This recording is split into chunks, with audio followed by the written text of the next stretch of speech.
My visit here was originally prompted by the official visit of President Biden and the Quad Summit. After it was cancelled, I decided to come anyway. I did not want to lose the opportunity to speak to you, because we are now in the endgame. Julian needs his freedom urgently, and Australia plays a crucial role in securing his release. The reality is that to regain his freedom, Julian needs the support of his home country. This is a political case, and it needs a political solution. Today, Julian's feet only ever feel the hard, dull, even cement on the prison floor. When he goes to the yard for exercise, there is no grass, no sand, just the bitumen pavement surrounded by cameras and layers of razor wire overhead. I can tell you exactly what Julian is doing right now. It is 3 a.m. in London. Julian is lying in his cell, probably awake, trying to fall asleep. It's where he spends 22 hours a day, every day. Julian's cell is about 3 by 2 meters. He uses some of his books to block out the unpleasant draft coming from the window in the cold winter nights. There are pictures on the walls, pictures of our children, pictures of us together. A large, colorful poster of a nebula taken by NASA's James Webb Telescope. A chart showing the distance between London and European cities, so that he can make the distance to Brussels, Vienna, and Lisbon, pacing up and down the length of his cell. He has worn out 2 pairs of sneakers, walking the European continent in his cell. He reads to keep his mind busy, to fight the crushing sense of isolation and of time wasting away.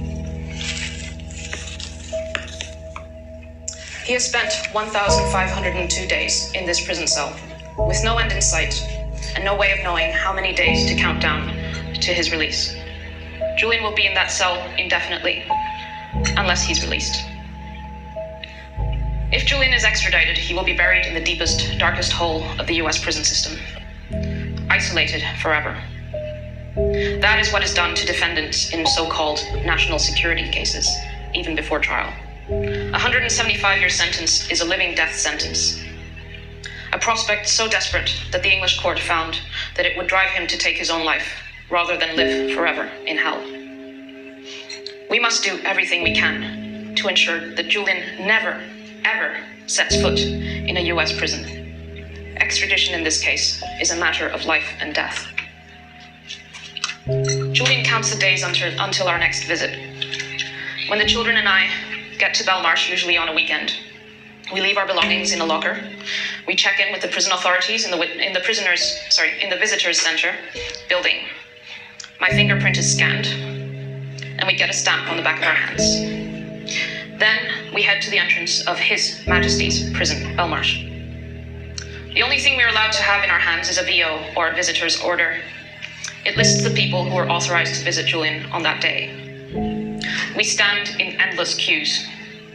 Max, who recently turned 4, used to call the prison the queue. When are we seeing Daddy in the queue, Mama? Now he is coming to better understand what a prison is, but not quite. When I travel, like now, he asks me, when are you back from work prison, Mama?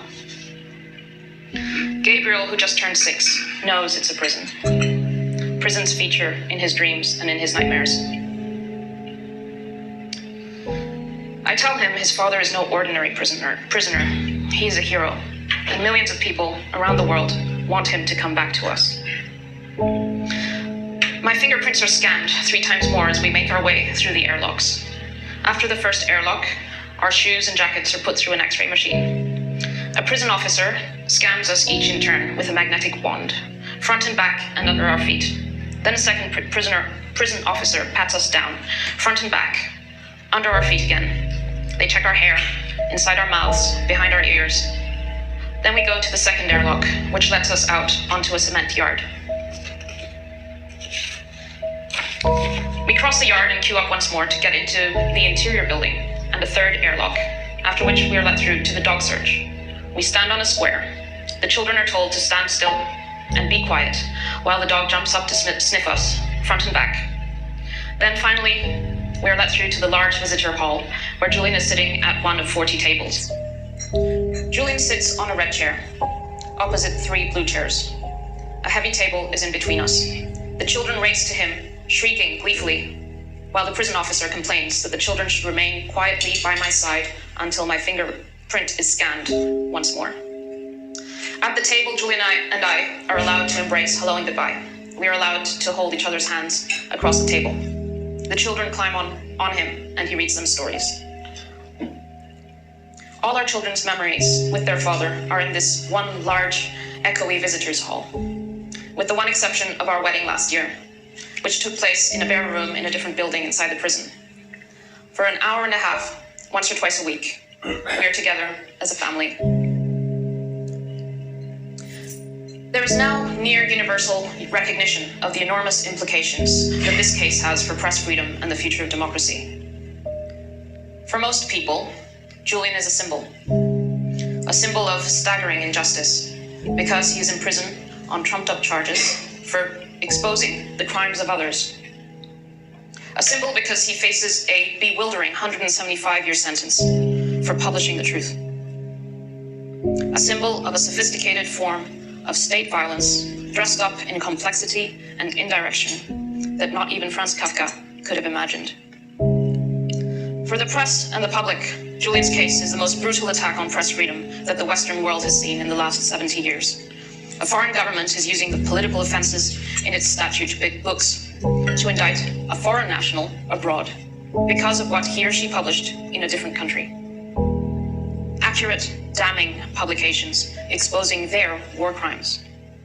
If sovereignty is to mean anything, if jurisdiction is a proper legal and political reality, the case against Julian cannot be understood as anything other than an absurdity.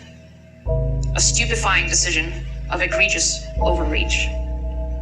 The case is the worst and most enduring legacy of the Trump administration. It is not just outlandish, but extremely pernicious.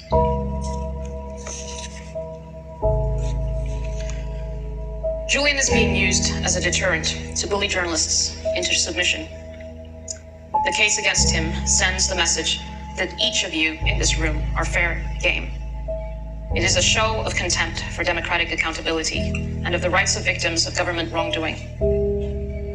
For all the talk of press freedom as necessary in a democratic society, the case against Julian provides a gaping hole through which any country can legitimize the imprisonment of journalists and dissidents, including other Australian journalists.